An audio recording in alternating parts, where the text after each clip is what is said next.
I'm sorry. There we go. Okay, we are calling this meeting to order at 5:01 p.m. This is the Parkside Go Team meeting, and our first order of business is to take roll. Okay, so first we have Principal Timmy Foster Present, I'm and sorry. and Angela Bond, And present. Taylor Pratt, Present. Laurel Nell, that's me, I'm present. Eleanor Lambert Here. and Eric Carpenter, Present. Ryan Downey, Present. Joshua Bolton Rogers, Present. and Megan McKnight. Okay, so we have perfect attendance and we have established a quorum. Excellent. Thank you, Laurel. So then our second topic to cover is to take a look at our agenda that was shared out in advance and approve the agenda for tonight's meeting. Are there any changes or comments?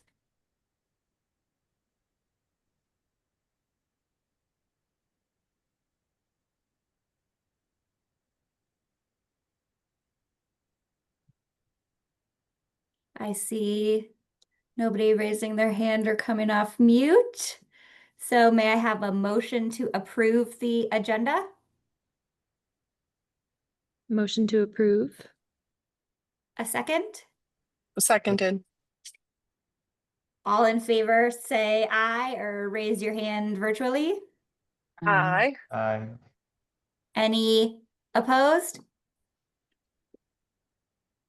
Okay, so our agenda passes unanimously. And then our next action item is to approve the minutes that Laurel shared from our October meeting. Does anybody have any feedback or edits about the October minutes that were provided in advance?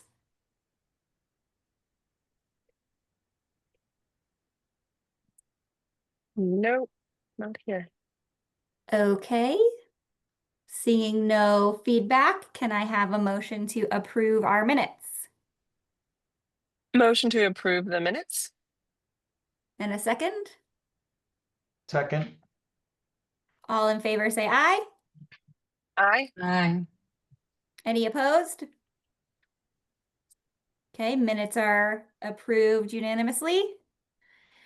And then we have a third action item for this evening. I know last time we discussed how we had a vacant instructional position on our Go team. I believe Principal Foster is prepared to make a recommendation for us, and then we can have any discussion and move forward. Thank you, Ms. Bond. So I would like to make the nomination or recommendation to elect Ms. Underwood as that person to fill the vacant seat. She's a second grade teacher here at Parkside and has been for, I think, 6 or 7 years now. So I would like to recommend her to fill the vacant seat. Thank you, Principal Foster. Does anyone have any questions? Okay. Then we all are in favor of moving forward with a vote. Can I have somebody approve the nomination? Am I doing this right, Laurel? Okay, I think that we have the nominee from Principal Foster, Ms. Underwood. So we will just go ahead and vote in favor, opposed, or abstaining. Oh, okay. All in favor of Miss Underwood joining our Go team? Say aye. Aye. Aye. Aye. Any opposed? Excellent. Miss Underwood, unanimously approved. Welcome to the Go team. Yay. Thank you so much. I'm excited. Well, we are so You're here. excited to have you.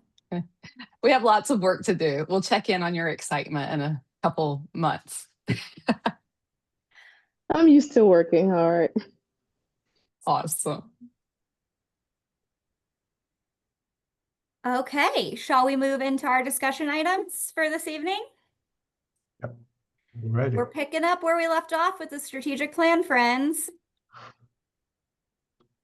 Passing it to you, Principal Foster. Cool beans. Thank you, Ms. Bond, and good evening again, everyone. So our work tonight will begin around the confirmation of the mission and vision. On the screen, you should be able to see it now, are our current mission and vision for the school. And we just need to agree that we're going to stick with the mission and vision, or there needs to be some adjustments. So the floor is open for discussion around the current mission and vision and any edits that need to be made. Mr. Carpenter.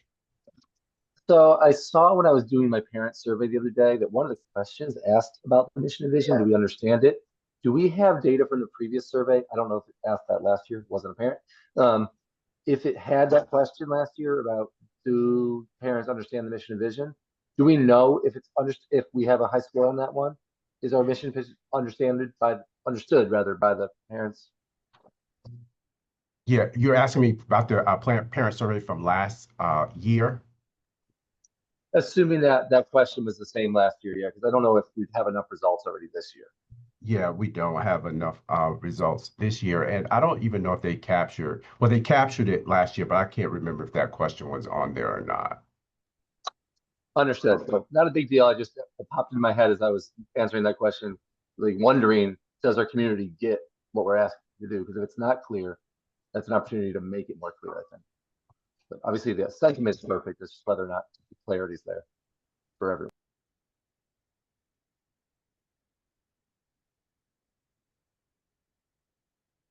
I feel like it's a good mission and vision. I don't have any edits to offer.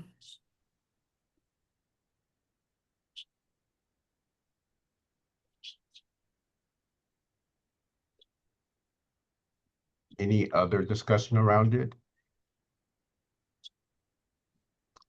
If not, Ms. Bond, then you can move to approve our mission and vision as it is, and we'll keep it. And at any time, we can, as a team, as a body, we can decide there are edits. If the current surveys that are out come back saying that we need to do something differently, we always have the option to go back in and change or edit it. Okay. So, Sounds good to me. can I get a motion to approve our current mission and vision? Motion to approve. And a Okay. second? All in favor, say aye. Aye. Aye. Any opposed? Okay, we have approved our mission and vision. Thank you, guys. The next thing on the agenda was around the goals. And let me just pull those up really quickly. Up at the top, you'll find our continuous improvement plan goals for this current year. You can see those goals that we talked about earlier in the school year. Now our work is to determine what our goals will be for 2030. And according to the district, they should align with our continuous improvement plan goals. I've drafted the language around them. What we need to decide on are the numbers, the percentages that we want to see increased over the next 5 years. Also, there are only 3. We can have up to 4. We have one that is dealing with ELA, one that is dealing with math, one that is dealing with attendance. We can decide if we want to add a 4th one that can deal with any other thing that we found in the KPI that we want to focus on. We can do one of those, or we can just stick with the 3. And again, we can decide at the end of next year that we want to add another one, or we want to change one of the ones that we currently have because we are really approaching that particular goal and want to focus on something else. So it's not, if whatever we decide today or on this, during this process, It's not permanent over the next 5 years. We can at any time decide that we want to go in a different direction.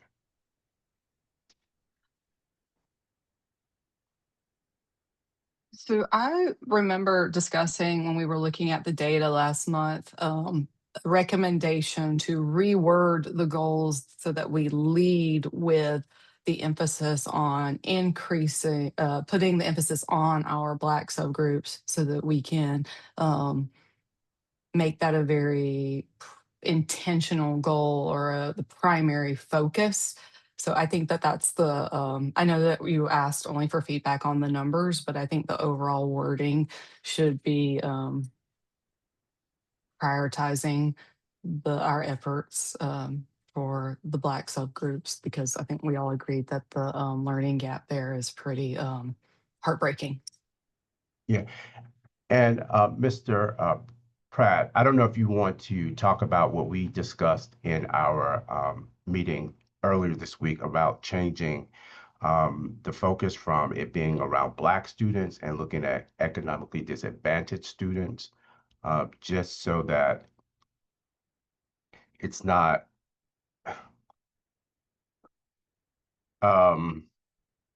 and if you look at the goals, that group of student is mentioned in those goals. It talks specifically about subgroups of students, and it's talking about Black students and economically disadvantaged students. I thought that sorry to interrupt you. I thought that we have an issue with the data integrity around the economically disadvantaged because the state groups, because the school, everybody's getting right. It's like it's assuming that the entire community of the school is economically disadvantaged, and so I don't think that we should use that as a because it is not integral data. We shouldn't use that as a focus point. But maybe instead of, if there's a concern with putting the emphasis on the raising the performance of the Black subgroup, maybe the wording is just that we are committed to reducing the learning gap between subgroups. Yeah, I'll just add that the context I was sharing when we met previously was just that we shouldn't use them interchangeably because they're Yes. not all, it's just we have to be careful about ensuring that we are accurately depicting the subgroup. Clearly the data is the data here. So like I think that I think there's no problem addressing a subgroup that we have the data for. And I think that's a great point, Laura, that we didn't talk about was the validity of the data on the ED group. I don't know where this has a 19% baseline. So that's coming from somewhere, not the whole population, but they're pulling that from this ED subgroup that they're determining. And again, I don't know, Principal Foster, if we have the right kind of data at the school level to be able to monitor that as easily. Just not clear on exactly how they're pulling it versus how we would potentially pull that at the school level. So I think that's a great point, Laura. We are pulling it from the district. When we look at the graphs of data that we have, we can pull out the economically disadvantaged students, and it's based on direct cert, those students that have applied for or receive aid from the government, whether it be food stamps or something like that. So that's how the district is pulling that number out. So but the the state sees, everybody, Okay. because we are CEP school, the state, everybody is considered economically disadvantaged because we're CEP. I see. So when we saw the data at last month's meeting and we were looking at the map data that was provided by the state, or No. was that Which which data one? was that? There was some data that was provided by the state that we were reviewing last month in the meeting, and it showed that economically disadvantaged students were performing better than the Black subgroup, and everyone said that's because it's from the state data. Oh, and yeah, they that was group. from when we look at the Georgia milestones and the way the Okay. state captured it. Yes, that is Okay. correct. Mhm. Yeah, as long as we have a way to accurately assess the data and measure it, then I think it's fine to focus to which. Yes, I agree with you, Taylor. We should not automatically equate the Black subgroup to the economically disadvantaged, and also the yes, as long as we have accurate data, I think it's fine to have that as an area of focus as well. But Taylor makes a good point about being able to use it in the school to drill down and target. If the state or the district is pulling that data yearly, there's a lag when you have a new student. Well, their ethnicity is inputted directly into the campus. There may be a lag of up to, what is it, like a year before we get the economic numbers or whether they're distinction. So now, like on the enrollment tab, we don't see any kindergartners unless they were in pre-K in terms of whether they are ED. So there would be that lag. It would force us to make assumptions. Whereas like the racial things there, unless the district numbers gives are us it. these numbers are 3 through 5 students anyways. Yeah. So Oh, okay. But I'm just thinking if we're building our strategies around targeting, our strategies would be K-5, right? yeah, The goal would be 3-5, but we would be targeting and making sure we were addressing the needs that are arising below. If we're going to like think this through as to get to these goals, we have to be addressing K2 students as well. And we might not necessarily know right away if the new kid transfers in their economically disadvantaged piece until the data comes out. So in terms of targeting and being really intentional about these goals, we would have less knowledge about their economic status opposed to their race.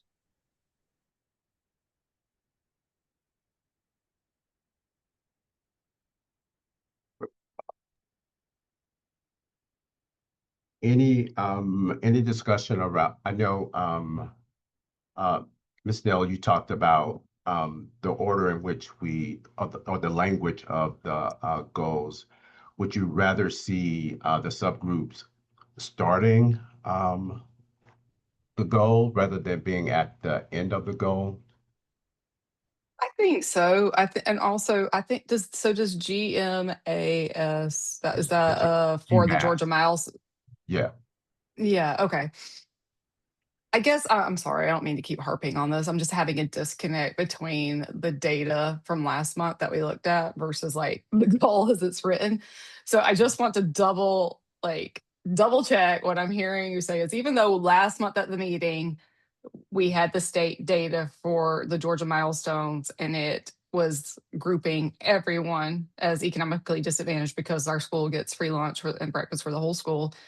You are still saying that we can filter that, even though we didn't do it last month, we can filter that data appropriately by the ED subgroup. Yes, based Okay. on district data, not state data. The Okay, so state that was just like a miss last month that we were just Right. looking at the wrong Okay. thing. I got it. Okay.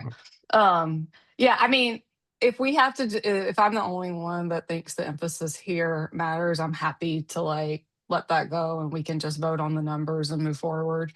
I know that we had notes from the last meeting. I'm looking at the minutes.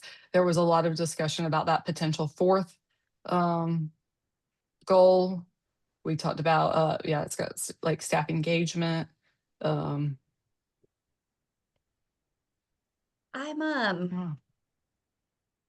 the KPIs that were provided give us a blended subject performance from that sheet. So the only thing that they had isolated out for us was literacy. So I'm just trying to draw the line of like the district has their 2030 goals of literacy and they're focused on 3rd grade proficiency. Math, they're focused on 8th grade. I'm sorry if you hear my dog barking in the background. 8th grade is their focus for math.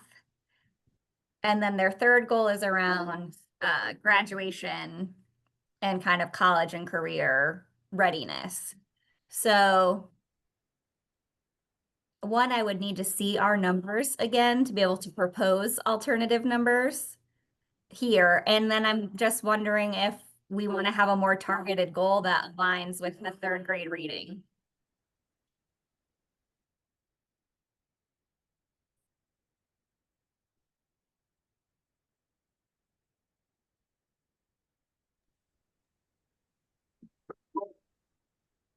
We have a very quiet group tonight.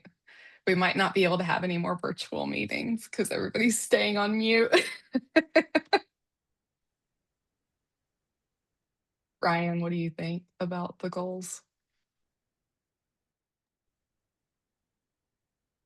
I don't necessarily, even though I work in that school time space, always speak the same language. So I'm always trying to parse out what this all means. I also don't have kids in school, you know. And so I'm just trying to wrap my head around this.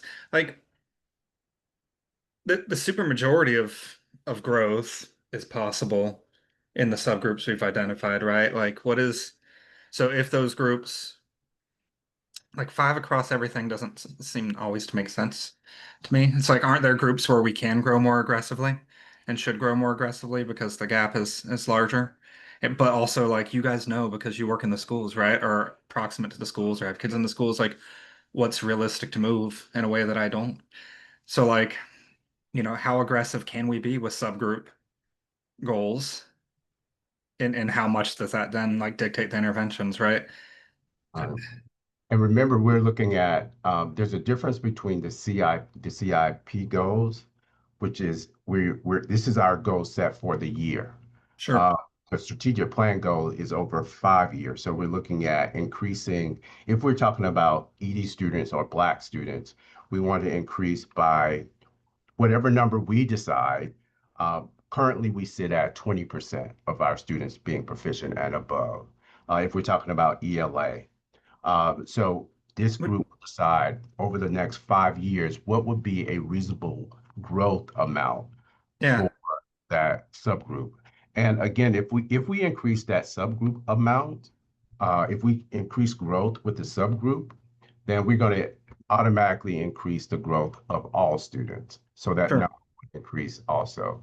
So I think what I don't understand is like if one group is particularly low and the gap is wide today, that's the room where we have the most room for growth. Like, does it happen linearly? Does it happen in a big chunk at first and then plateau? Does it accelerate as more students become proficient and there's like kind of a culture of like from a social learning theory standpoint, like of other people kind of moving the needle themselves and motivating. I don't work in a school, so like what actually happens in practice here? Like how do these measures increase if we do the right things? It just depends. It could be one big growth point in a year, and we make that growth, or it could be steady growth over a number of years. So it really just depends. The tricky I thing think, is there's so much cohort dependency too. So you can see ebbs and flows each year depending on the unique cohort of kids. Yeah. but haven't we seen the historical data show that that subgroup Black performance over the last 20 years was flat? Didn't Mr. Carpenter, didn't you share that information with us last? And I'm assuming that one of our previous continuous improvement goals might have been directed at the subgroup in years past. Is that accurate or inaccurate? No. No, so we've never, okay. I'm just It's always wondering, been, it's always been kind of all students. okay, increasing all this is the students. first time that we've been specific Yeah, with yeah, subgroup Black. pulling out Okay, Black students specifically, okay. or economically disadvantaged students. I think the other factor, right, is also as the subgroup gets smaller, then the numbers mean less to the overall Right. improvement, right? So like I think that like that's one of the factors that's difficult to I think name the percentage without really understanding the numbers here too, is to like if over time that subgroup's gonna decrease in size, every single one of the, it's just the impact to the overall goal just is impacted. So like while it's a little easier to do for the 2026 goal, because we kind of know that in 5 years, how different will these subgroups look to the point where making progress in the subgroup may not move the needle very much on the all category, especially if Parkside no longer is, if you look at the data from the state, right now, economically disadvantaged is all students, right? And they're the same numbers, right? So but that status could change to the point where economically disadvantaged is no longer the all category. Right. Right. And so I think that's what makes it hard to know the number to land on here for the 2030 goal in my mind. It's like we can name Yeah, something. We can put a number down and Mhm. then come back and like say, is that accurate? Is that the right number? But And we always have that option to do that. We can always go back. Each year, we will review this document and make some changes that need to be made based on population of students that we're having, based on what the achievement level was at the end of this school year. We may need to make some adjustments at the beginning of next year. So again, this document is fluid. It moves as we need to move it. So we can decide on a number now, and then at the beginning of next year, when we look at it, based on the information that we have at the end of this year, we may need to change that number based on what our population of students will look like and what the achievement levels results are at the end of this school year. So it's fluid. We're not locked into these numbers. I think that's really important, especially if lines are redrawn potentially, and we assume it's kind of going to be a small piece. But if they decide to chop off everything south of United, and we take in a whole bunch of Dunbar and Bamble students, then our demographics could change a lot. And with that, our base numbers might change a lot if that was to happen. We don't know. This kind of makes it tricky, but I'm glad that we can go back and reevaluate these if our total population changes in 2 years. Yes, absolutely. We are not locked into these numbers at all. We make the adjustments as the years and what happens at the end of each year tell us.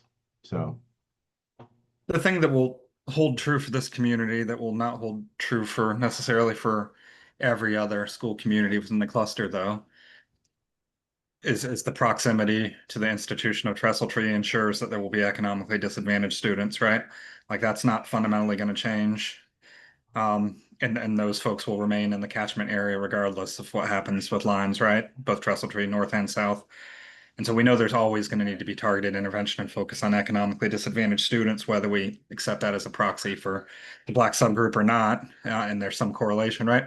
Like that's housing that's going to support families and children that need that. So there could be an influx of economically disadvantaged students, but I don't think this neighborhood fully turns over in a gentrification sense the way some of our other Atlanta communities do, right? Which is good. We're not trying to wait out our neighbors. We're trying to actually serve our neighbors who are here today and keep them in our community.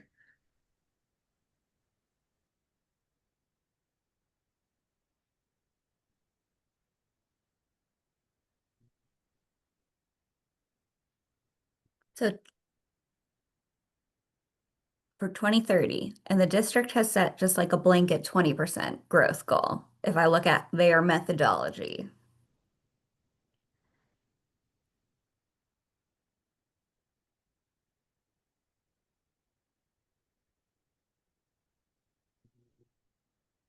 I think research does show 4 to 5% gains with a strong strategy is realistic annually.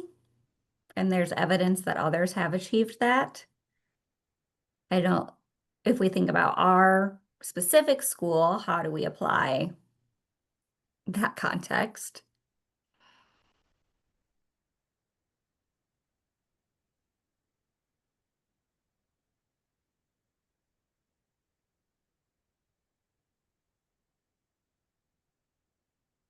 Do we want to say we're going to go from 51 to 70% with our subgroup moving from 20 to 50, 55? I mean, 40. 50% gives me chills. It would Yeah. be amazing. I maybe that's a 5-year goal and not a, yeah, I mean, I'm saying by 2030. I'm just throwing a yeah. number out there to Well, get yeah, that's reaction. 5 years because We we're got a like, it's quiet group 2025. here. I mean, Principal Foster said we could change it. I would be in favor for putting in to raise our Black subgroup from 20% to 50% by 2030 and see how far we get next year. I mean, that's my reaction, but I'll let everybody else share theirs. Angela, and what you shared for the KPIs, right? The 2030 goal that the district has put down for these subgroups, right, are for the Black subgroup a change from 21.8% currently to 47.8%. So an increase of 26 percentage points. And then Is that a blend of math and an ELA and all subjects? That's why I was trying to like reconcile this that's language a against good the point. KPIs we looked at last week Yeah, that's a good point. That does look like it's a combo of every grade and exams. every subject. Right. Yeah. That was why I was like, do we want to just kind of anchor on their third grade ELA goal for our literacy goal, since that's directly aligned with what the district is focused on? Yeah. Which they say move from 45.8 to 66.3, which is a 20.5% increase.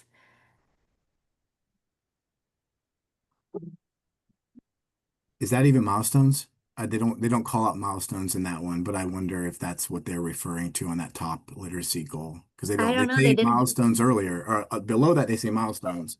They didn't give us the key. It could be math or something. It just says Yeah. proficient or above. It's milestones. It's milestones data that they're using. Okay.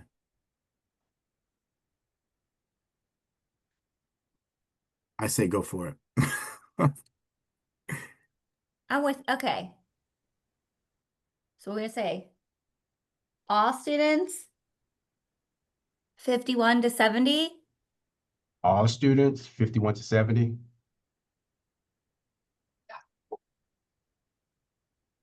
And then economically disadvantaged 20 to 50, 45. Do we have to call out that subgroup? I'm not saying I want to neglect that subgroup. I'm just curious if we have to have both subgroups specified. No, we don't. I just didn't know which one or how we wanted to move. That makes sense. But yeah, we can decide that. It doesn't have to be both. If It we could pick be one, I would just say economically disadvantaged. I agree with that. So we would go from 19, then if we're talking about economically disadvantaged, it's 19% to 50. Yeah. I like it. It's a bold goal. I know that. And I hear what, Mr. Carpenter, you said in the past, you don't want to do a goal that you can't achieve because people stop trying. But in the first year of our goal with something bold like that, it would definitely inspire bold action. And I think that's a valuable outcome too. I mean, Principal Foster, are there like, is there precedent in other schools with similar, no one has the same context with similar context? Have we seen that kind of growth over that period of time? And if so, is it like relatively well understood what moved the needle? Or I don't think there is a precedent for that amount of growth, but there are schools that have made a lot of growth. There are schools that have less than 15 or 20% of their students that are performing at proficiency or above. That started 5 years ago. But some of those schools have gone through state takeover and turnaround. And so the amount of support that has been poured into those schools, they have seen significant growth for the same group of students that we're talking about now over the past 5 years. So it can happen. And we want it to happen, but we don't want the state to take over our school though, to make it happen. So it's just a matter of us really putting in place strategies specifically focused on those groups of students. And I think one of the things that we're doing this year with the teacher tutors, really focusing on those subgroups of students, we are expecting to see an increase of students in those particular subgroups performing better than they did last year, just based on some of the strategies that we're using to impact those students here while they're at school. So, so yes, it can be done, but we just have to see what we can do without the state, having such a heavy hand in our school. I think it's okay if it's a draft, and I can commit to having an action step to try to find some case studies or examples of public schools moving this subgroup significantly, just to see what we might be able to glean and to pressure test ourselves if we believe that we are setting a realistic and feasible goal. Does that sound okay? Sounds great. I'm here for a bold goal.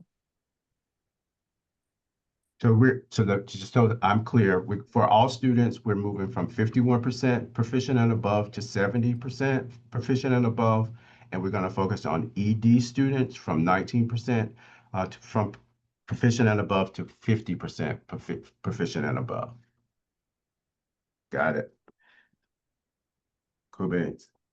And what about math? Are we gonna keep math as a goal? I would like to Because see I math think as a goal. it directly impacts 8th grade math achievement. So I think yet there is a direct push to the 8th grade, so we got to do our due diligence for our middle school friends. I personally would be okay being a little less rigorous with our expected gigantic jump in our math goals to really kind of clarify a really deep focus on literacy. So maybe we say like 52 to 60, 65. Or I'd What be is- okay with keeping 70 for like a consistent, the whole group, but maybe for our economically disadvantaged, we say like 18 to 30. I think you'll find that if the literacy goes up, the math scores will go up because so much of that math test is a reading test. yeah, lots of it So is. if you are able to achieve that first goal, the second one should naturally come with it. That if we're going to shoot the star, there's no reason not to do both, because a lot of those scores correlate so well. Like you don't have huge discrepancies between reading and math scores for individual students. It's a great point. 52 to 70, 18 to 45. Sounds good. And we'll take out the Black subgroup and we have the emphasis on the ED subgroup. Yep. And we'll take out the Black subgroup. Okay. So then for math, going from 52% to 70% proficient and above, and for our economically disadvantaged students from 18% to 45% proficient and above by 2030. Yes. Cool beans. Now we can look at attendance. Right now, we are currently at, for CCRPI, and this is the state again, this is data from the state, and this is students who are present more than 10% of the time that they're enrolled, or absent more than 10% of the time that they're enrolled, are considered chronically absent, which means those students who are present 90% of the time that they are enrolled are chronically present, which I like from Ms. Bond. She brought that term up to us the other day. So so currently right now, for last year, it was 81% of those students that were chronically present. We want to increase that number. And we need to decide by how much over the next 5 years. And you can see group is down there as well. And Principal Foster, can you give us an update on where we stand so far this school year? Yeah, currently we are at 88%. Let's look at it today. Yeah, with our currently we're at 89.3% today for all students. So we are trending above where we were last year. For our Black students, we're at the number of students who did not meet, and which I'm looking at the students that did not meet. 23% of our students now, Black students, are considered chronically absent right now, compared to only 2% of white students that are considered chronically absent right now. So Principal right Foster? now, about 77% of our Black students are chronically present.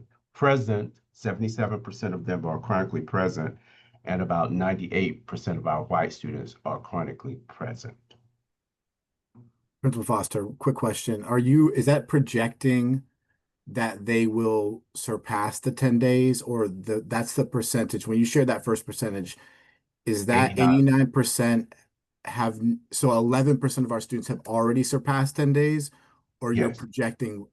Yes, they have already surpassed. But again, this is it's rolling. So if they were to come to school for 10 consecutive days, they may get off that chronically absent list. So it's dependent on the number of days they're enrolled. Okay. We still have I got you. almost a half a year to go. So You there are miss opportunities to increase that number. you miss 10% of the days you've been enrolled at the school, then Yes. you are considered chronically absent. So Right. the Okay. actual number varies depending Right. on your start date, how long. Yeah. Yeah. And the thing about it is, if we have a student that is considered chronically absent right now, and they were to leave our school and go to another school, they will still count on our CCRPI as being chronically absent, and they will be a part of our data. They can go to another school and do the same thing and be a part of their chronically absent data as well. So it's one of those things that it's very hard to control, particularly for those students that are chronically absent and they have a history of being chronically absent. And we do have a group of students that have a history of being chronically absent year after year after year. And we've put all kinds of strategies in place to, try to remedy that. And some of them we reached, and some of them we do not. But that's where we are currently. So right now we're above our goal of 86% of students being chronically present.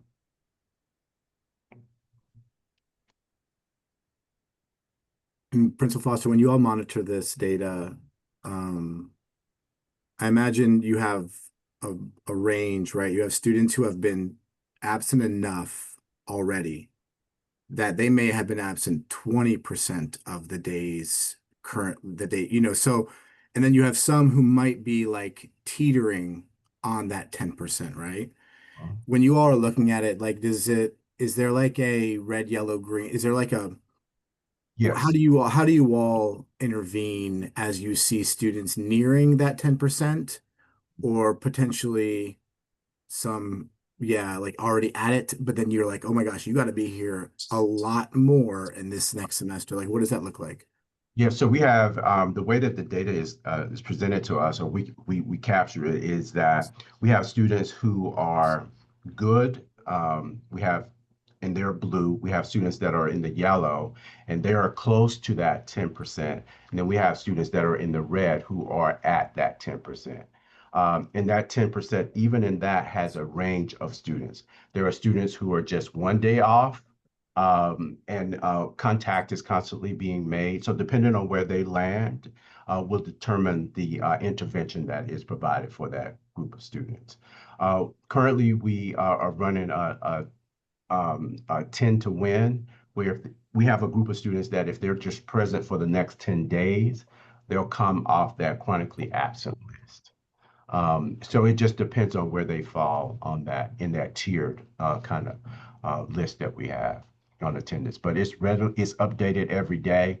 We know exactly who the students are, how many days they have missed, how many days if they miss this many more days, they will be considered chronically absent. So they move through those tiers. Mr. right. Foster, you mentioned students who will be over that 10% and then move to another school. Do we have data on how many of those kids there are?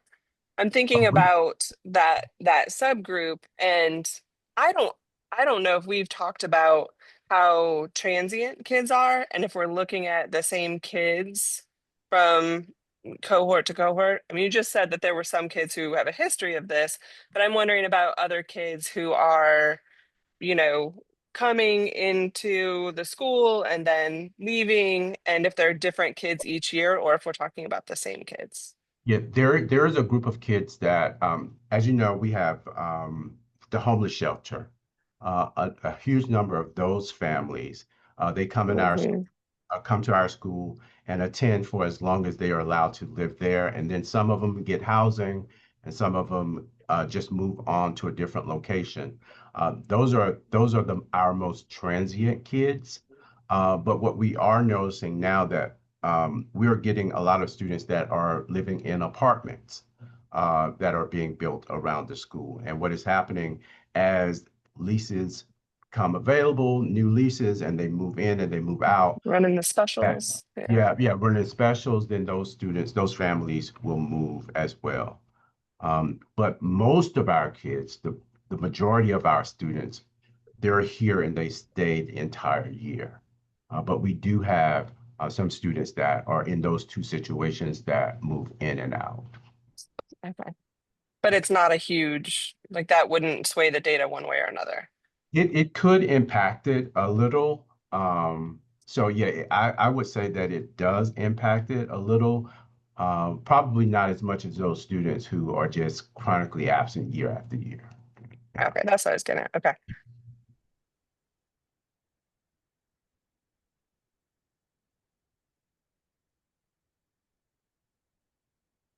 All right. Laurel proposed, and I think I agree.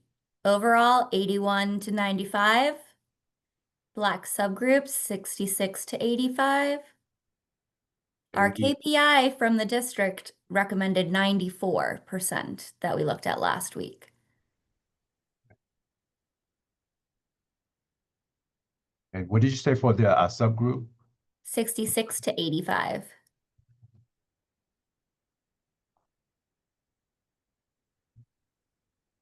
Okay. Which is already, didn't you say, Principal Foster, that one's already 77? We already have the jump from so the 66% metric is from spring 2025 and fall 2025. We're already at 77% for that Black subgroup. Well, we don't know that yet. We're trending. Okay. Yeah, we're trending. We're trending. Yes. We're above where we were at this time last year. Yeah. But we So- have half a year to go. So You said that our white students are at 98% chronically Mhm. present. If we want to get to 95% and our white students are already at 98, getting our not only disadvantage for our Black students to 85 is not going to get us to 95. That math doesn't work, right? What math does work? That's what I'm asking. That's what I'm asking. Like, if we're already at 98 with the students, with one cohort or one subgroup of students, to get to 95, wouldn't you need to be, our Black students are like 92 or 90, 93? Is that white number for the white students where we ended last year? no, that's where we are right now. Because we're gonna okay, I'm see, sorry. because we're gonna see a decrease by Right. the end of the Okay. year. Yeah. That's right. I We're misheard. probably That's at right. a peak right now. Yeah. Yeah, of course. Okay, so I misheard that. Sorry, I thought you said white was 98 at the end of last year. So that's why I didn't see with the math. But if white was No, at 90, that's where we are right now. That's where we are Okay. right now. that makes more sense. I retract what I said. I think this goal is really important because I think it directly feeds into our academic goals. The more days you are at school, the more likely you are to grow and do better on the end of course test. So to me, this is a really big input goal in service of actually feeling like we're on track to hit our academic goals. And so, just one more, we can decide if we want to add a fourth goal. And if we do, what do we want it to focus on? I totally think we should add one. No surprise. You guys know I always want to do more. But Mr. Carpenter said we basically, if we do number one, we get number two for free. So I feel like we could look at a fourth goal. When I'm looking at the data from last year, my proposal is that we try to increase staff engagement. Right now, the staff engagement rate is 43.5%. If we could raise staff engagement, I think it could also raise our school climate score and our student staff relationship score, and maybe have some impact on some of the other goals as well. So it's currently at 43.5%. The district recommends we get it to 58.2%. I mean, since I'm just like going big on everything, I would love it if we could get. Oh, Mr. Carpenter, did you get the breakout of the different staff types for that one, for the engagement?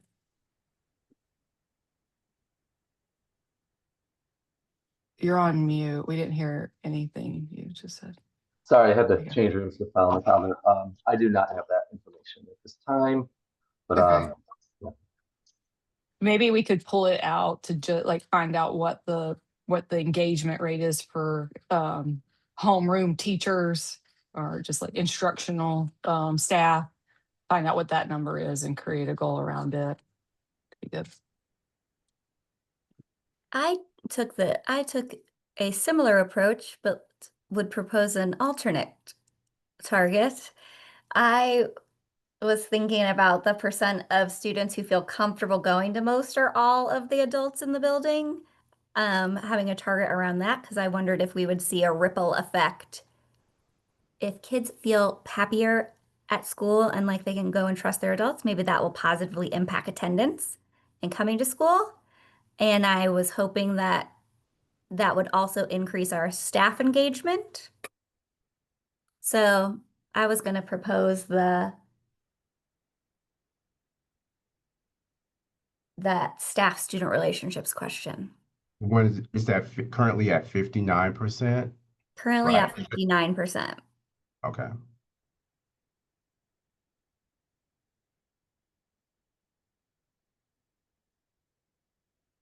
Reactions from the rest of the group. Laurel and I have two proposals. Yeah, I think that we could do both. I think we could write a goal that encompasses both of those areas, because I think one directly impacts the other.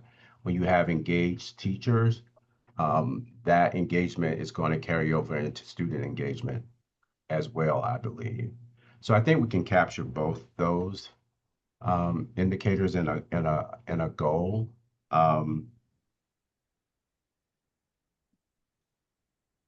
My only I like that idea of doing both of them. My only hesitation is how will we go about improving those scores? For the teacher engagement, I think I can think of a lot of things that we could put money towards. I'm not sure how we change. Maybe because if we do a lot of if we implement strategies to increase teacher engagement, maybe then we get the student engagement for free, like as a benefit of that. I don't know. What do you think, Angela? Or anybody else? I only said Angela because she is off mic. She's off mute.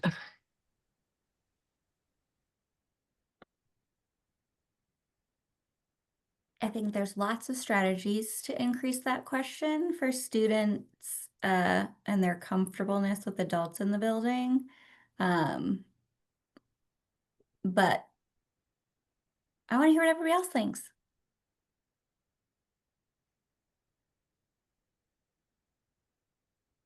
I think if we packaged it together, we could have a stakeholder engagement survey or a stakeholder engagement goal with we're measuring students by this, staff by this, parents by this. I would make it a more universal engagement goal.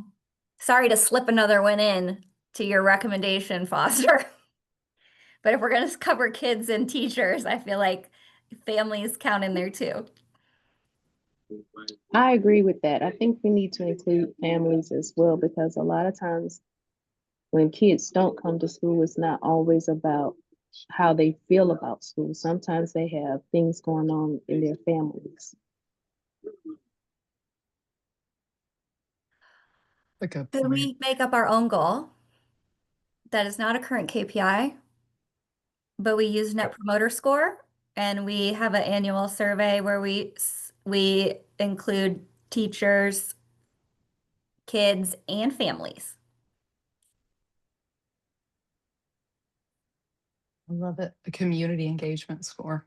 And maybe Laurel's group subcommittee gets our baseline by doing a survey before this school year is over. Awesome. I'll do- I see lots of smiles. Can somebody come off mute and say they like the idea? Love the idea. Yep, I think it sounds good. And support, yes. And I think I just lack, I think there's like the staff engagement survey or that the way that's measured, I don't know enough about. And I also don't know exactly how students are being asked the question about their relationship. So I think if we can do something we can have more control over, I think it's beneficial for us. Let's do it. Net Promoter Score is a universally accepted metric across multiple industries. And it's directly correlated to staff retention and student and family retention. So let's do it. 4 goals, on to the next. I know. Will someone give me the language around that 4th goal? Or Ms. Neal, did you capture it? What it would be, or are we going to finalize that at our next meeting?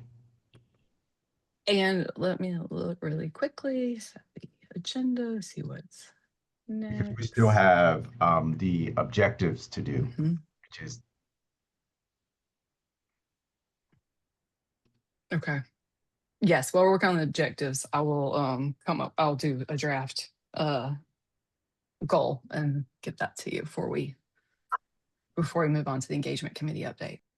Before we leave goals, I'm not suggesting that we have another goal, but I do want to point out that our other big closing the gap piece is our exceptional students, our students with special ed services. And we're just going to hope that our first 2 goals and our attendance goals captures those students as well. Like bringing everyone up or bringing those students up, is that kind of where we're headed up, where we're thinking? So I don't want us to be just ignoring that significant part of our school population in our goals, because that's the number that does need to go up as well. Do we think that our goal 1, 2, and 3 will encompass the growth in our special needs students? I would think so, as long as we are consistent with how we report out, and we report out on all of the subgroups as we're measuring our progress. I'm thinking that because these goals go directly to funding, we'll make sure whatever happens to the funding for that at a national level, at a state level, that we're still committed to staffing those students as needed via these goals. Regardless of whether there's no more money at all from the feds, we find a way, right, to give the students the services they need, whether or not they have any mechanism for demanding it. I'm just wondering about this terrifying future, if that makes sense.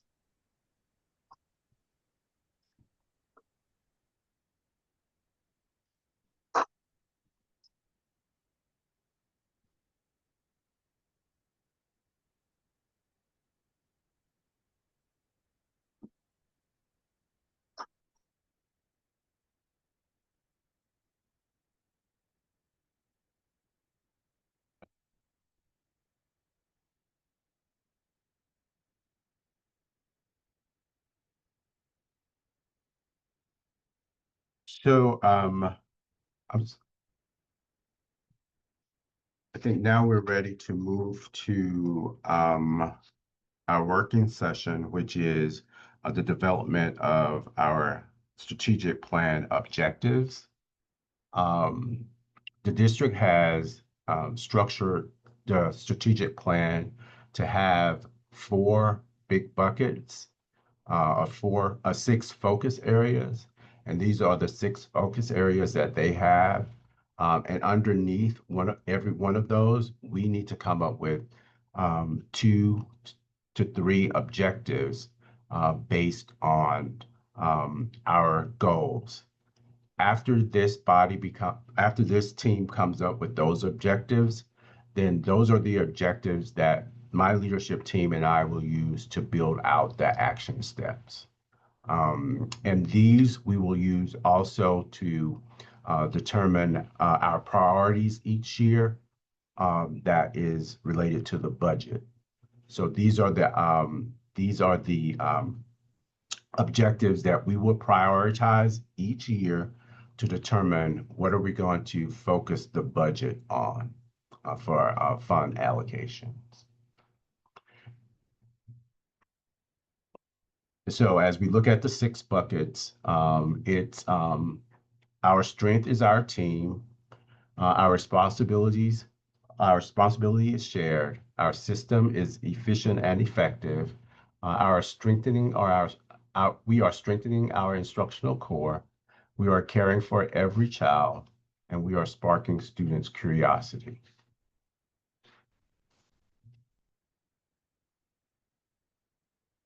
Ms. Bond, is this where This is you where I want, did the highlighting the other day.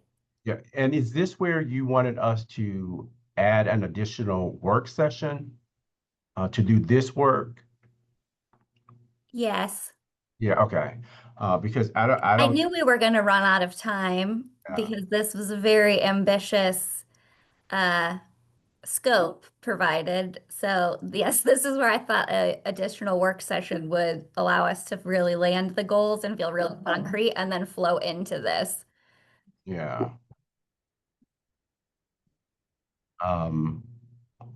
Are you proposing that we do that? And I think it's better work that we do in person also. It just feels like we would be able to get it done in person as a Yes, work session. I would propose that we table this and maybe we can send some follow-up materials to prep the team for a rigorous discussion about identifying our objectives and solidifying our goals. Sounds good. Maybe we can send out a survey with potential availability by the end of this week so we could work on identifying when folks might be available.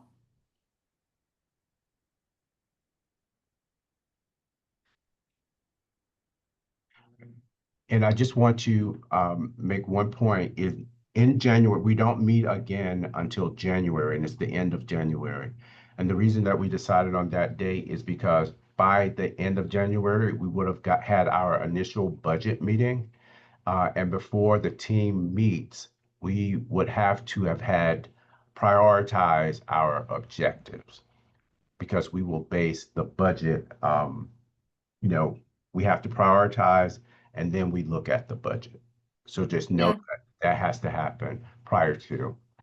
I feel like if we get our working session, that we can be really prepared and in a good spot for our January meeting to focus on the budget. Events.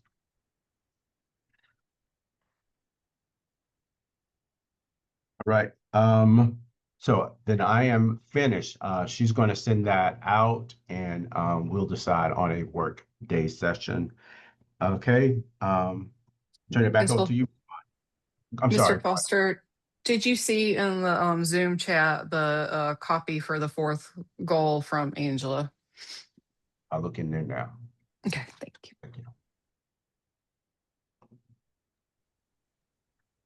Okay, our next topic is just circling back about our stakeholder engagement committee. Yes, I am happy to announce that since we last met and formed the committee has its first member, and she's on the call, Ms. Rashonda Fletcher. Thank you so much for volunteering your time and energy to helping us increase engagement at Parkside. Our next step is to draft a communication strategy for recruiting additional committee members. We can have 2 more committee members who are also Go Team members. That's not a requirement, but it is a possibility if anybody else would like to be on the engagement committee. And then we are hoping to have a diverse panel of committee members so that we are truly representing the full spectrum of our community and our students and families and teachers. So some of the things that we hope to do. I have 2, we don't have a committee yet, so we haven't made any plans yet, but Angela does have us on tap for that stakeholder engagement baseline survey that we'll do in the spring. I think that's a great idea. And another idea for a first engagement activity is scheduling an Infinite Campus portal activation camp hosted at the school. We would need lots of experienced parents to help one-on-one to help people activate their Infinite Campus. We would need access to lots of devices, and we'd need those really pesky unique codes. So that's something that we're going to discuss. And we'll have hopefully a fully formed committee when we meet in January. Any questions? No, I'm excited about this committee. I think there could be a great opportunity after our working session, once we've landed our objectives, to also have this committee do one-on-one interviews with stakeholders so we can really make sure that we are gathering the true barriers and lived experience that could help shape the strategies that Principal Foster and the administrative team name in order to move our objectives forward and tackle making progress on our goals. So I think that could be a great also task.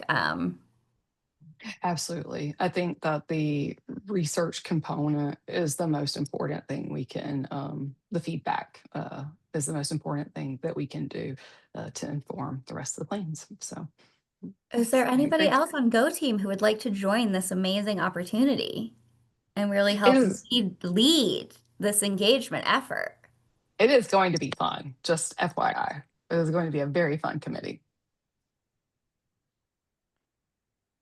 Don't everybody volunteer at once. I know that there's interest. All right, but we are fine. We're going to do a recruitment strategy probably between now and after the holidays, and we're going to have a great committee. So, and thank if you you are swayed, reach out to Laurel after this to get on the list. Okay? Yes, you can totally do that. Absolutely. All right, now I'm like shifting my hat from engagement committee chair back to secretary. I just want to point out the time that we're coming up on 6:10 p.m. and ideally the meetings last for 90 minutes. We do have 3 public comments to be read aloud, so I just want to make sure that we hold time for that. And I'm going to double check to see if we have any new public comment signer-uppers. But I just want to do a time check before we move on to the rest of the items. Okay, just very quick.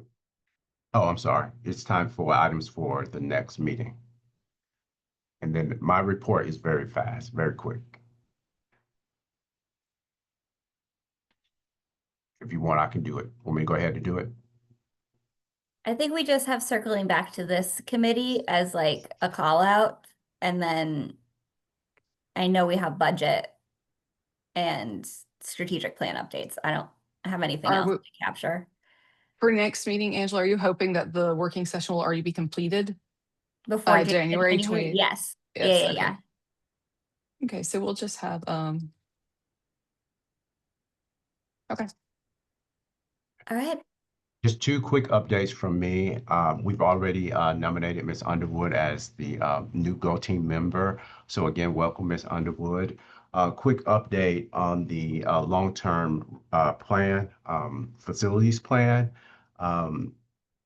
Dunbar, it has been voted on that Dunbar will be repurposed and new attendance line will be drawn for Parkside, Dunbar, Babo, and Benteen starting 2027, 2028. They will have a second read and possible vote in December to kind of finalize this and begin the work. I reached out to Travis about a timeline as it pertains to the line being redrawn.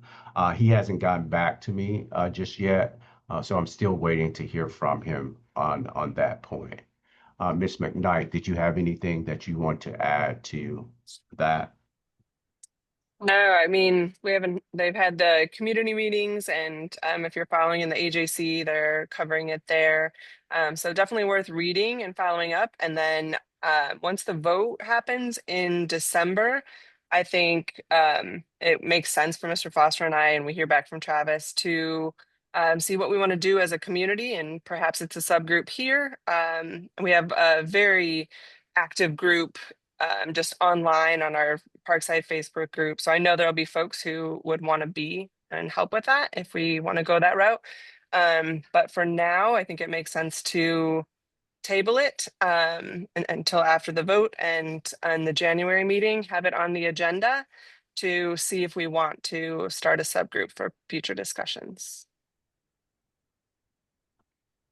That's all that I have. Ms. Bond, I turn it back over to you. Now I got to get myself back off mute. Are there any announcements?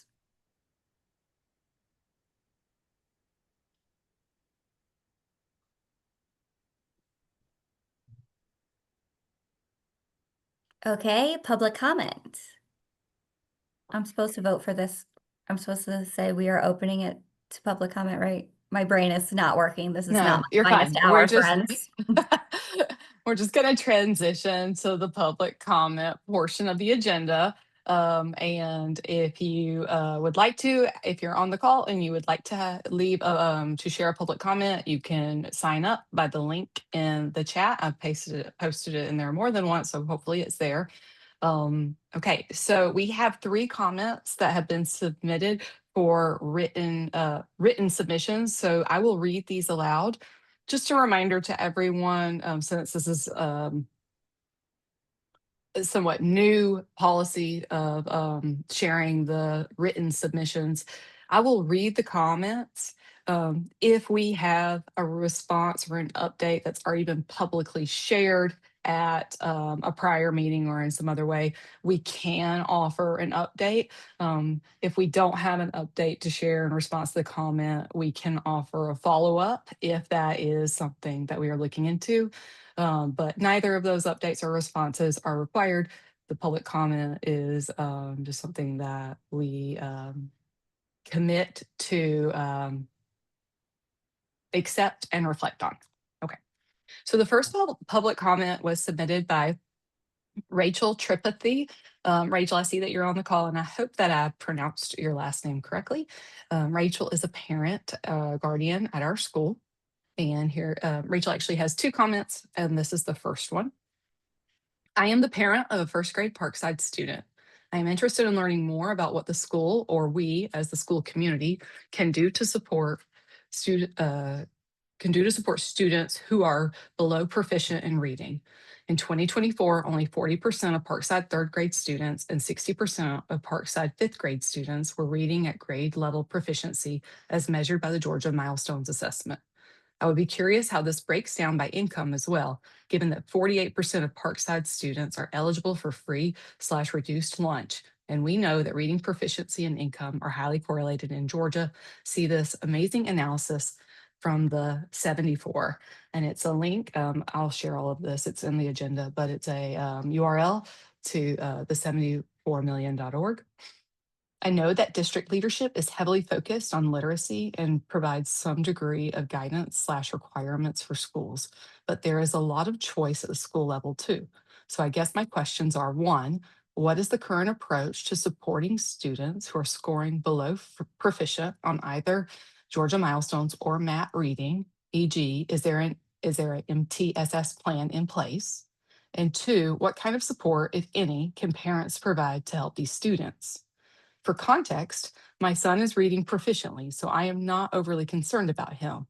But as someone who does reading policy research, I would like to support the school and be involved on this topic as needed. Thanks. Principal Foster, I think that in response to this comment, maybe you could share a recap of the efforts with the small group tutors.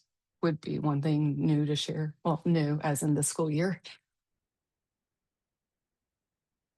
Do you want to do it just to? I can, it's okay too. I know the mute button is like stumping us all tonight. Okay.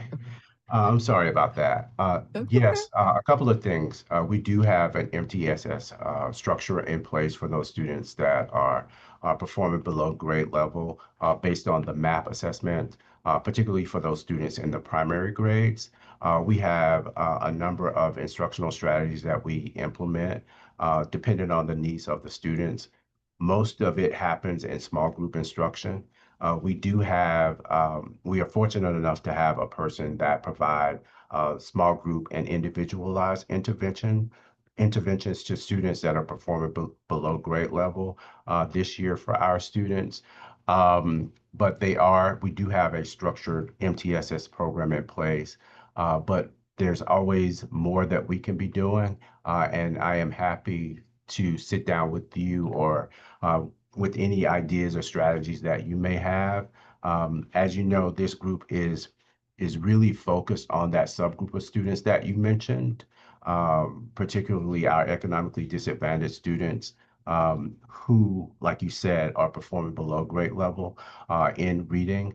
And so we're looking at strategies and ways to improve that number as you heard us talk about this evening. So it is on our radar, and we are heavily wanting to do something differently and to increase those numbers. And just to add to that, Principal Foster, what Principal Foster said, Rachel, earlier this year in one of our, maybe it was the August or September Go Team meeting, we discussed the budget that the school was allocating to hiring for reading tutors or small group tutors, I think reading and math. And Principal Foster, I think that last we spoke, we had 3 of those hired. We have 3 of those hired. One we took to make a full-time teacher. We've interviewed 2 Yay. more. I know.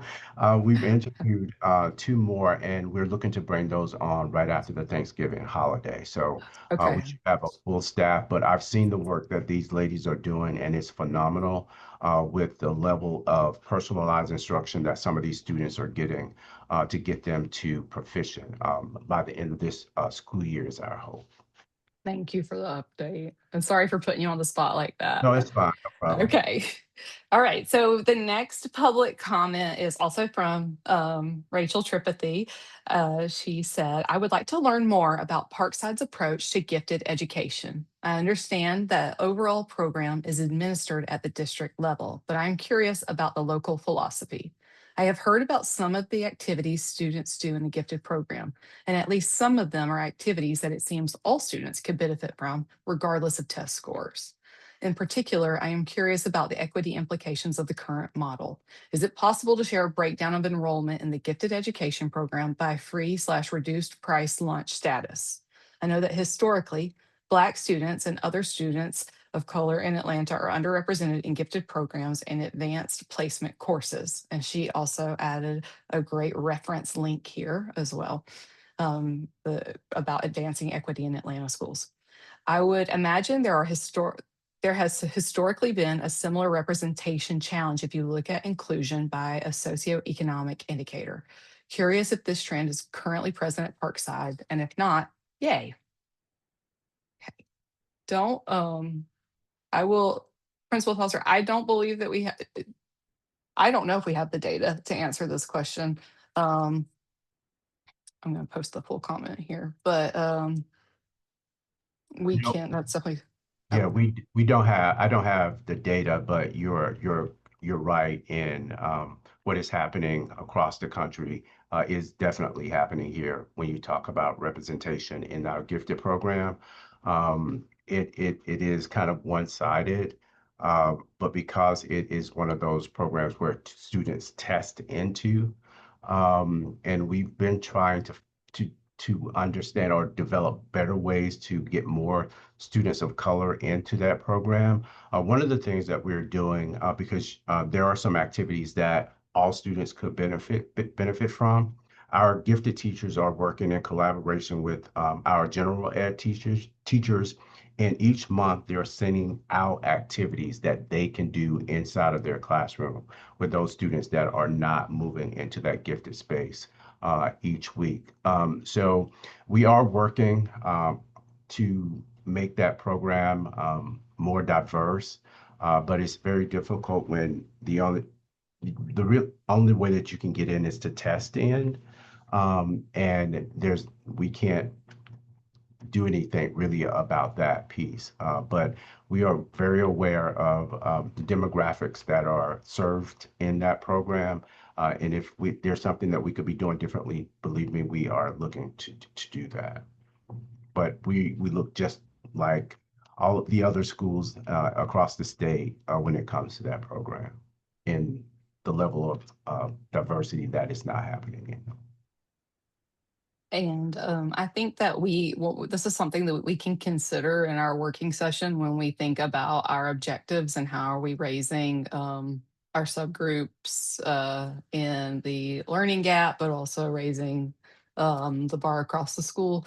Angela, I know that you have mentioned in the past the push in gifted curriculum for every classroom and how that would benefit Parkside in multiple ways. One, we would be exposing all children to the gifted curriculum, but also we would be freeing up some classroom space that we so desperately need. So that's definitely a topic we can discuss during our strategy planning as well.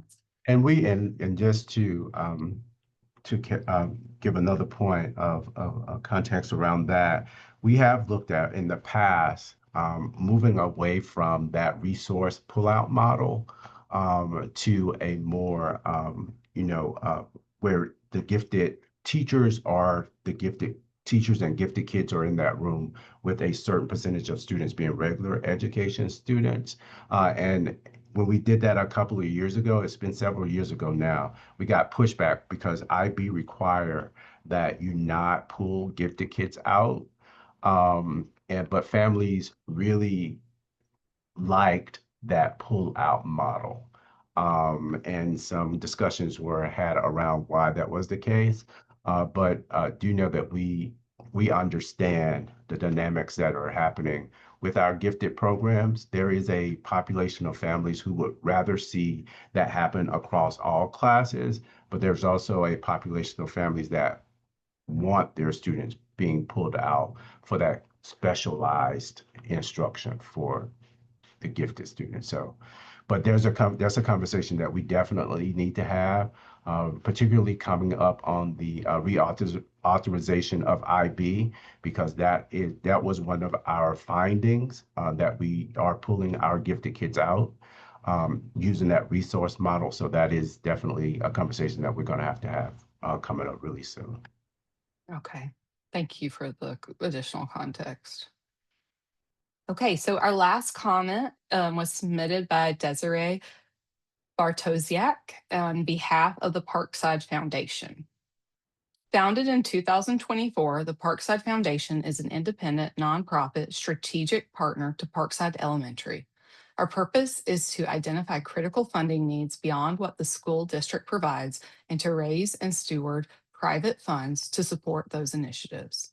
The foundation plays a unique role in enabling long-term strategic investments that promote excellence, equity, innovation, and joy across the school community. We're on a mission to invest in enhancing the student experience, promoting staff development and well-being, and making facility improvements to help every Parkside Panda thrive. We are committed to transparent, responsible stewardship of all funds entrusted to the foundation, ensuring investments directly support these cornerstones. One of the foundation's core funding pillars centers on staff development. We believe meaningful support for teachers and staff has the potential to contribute directly to improved student outcomes. As the GO team develops the school's 2030 strategic priorities and SMART goals, the foundation envisions aligning our staff development investments with those objectives to ensure they are data-driven, equitable, and responsive to student needs. To this end, the foundation will continue to solicit funding, engage community supporters, and raise awareness to promote high-quality staff development and strong student outcomes at Parkside. We intend to act as a supportive resource, not to set priorities, but to help implement those established by the GO team and school leadership. As such, we welcome the GO team's insights on proceeding together in partnership on this important initiative as we all seek to serve Parkside. We appreciate the GO team's work to shape Parkside's 2030 strategic plan and are committed to partnering in support of those goals, particularly those tied to academic growth and student success. As the school community looks towards 2030, the foundation is excited to be a long-term partner in advancing Parkside's vision for academic excellence and whole child development. And that's the end. Just gonna do one more check to make sure that we don't have anybody have any response or follow-up that we should offer for just something that we can consider for the working session for our objectives.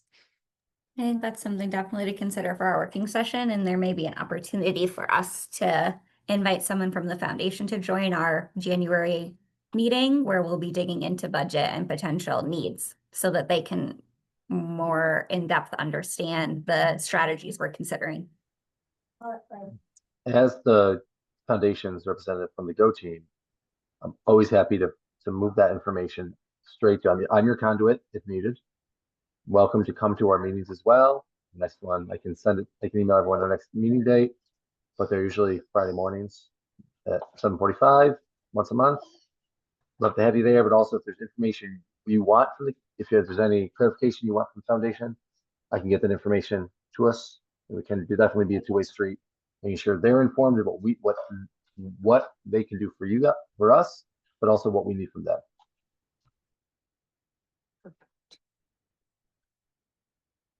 And we are at the end of our agenda. Thank you for everyone who shared comments. This was nice to receive the written ones and have them read aloud. But if there is no further business, may I have a motion to adjourn our meeting? Motion to adjourn. Any second? Second. All in favor, say aye. Any Aye. opposed? Okay, the motion carries. This meeting is adjourned at 5:28 p.m. Thank you all for your time and contributions. 6:29 p.m. 6:29, guys, Okay. really the Got it. evening times got me. All 6:29 right. p.m. All right. Bye, everybody. Thank Have you, a folks. happy Thanksgiving. Thanks, everyone.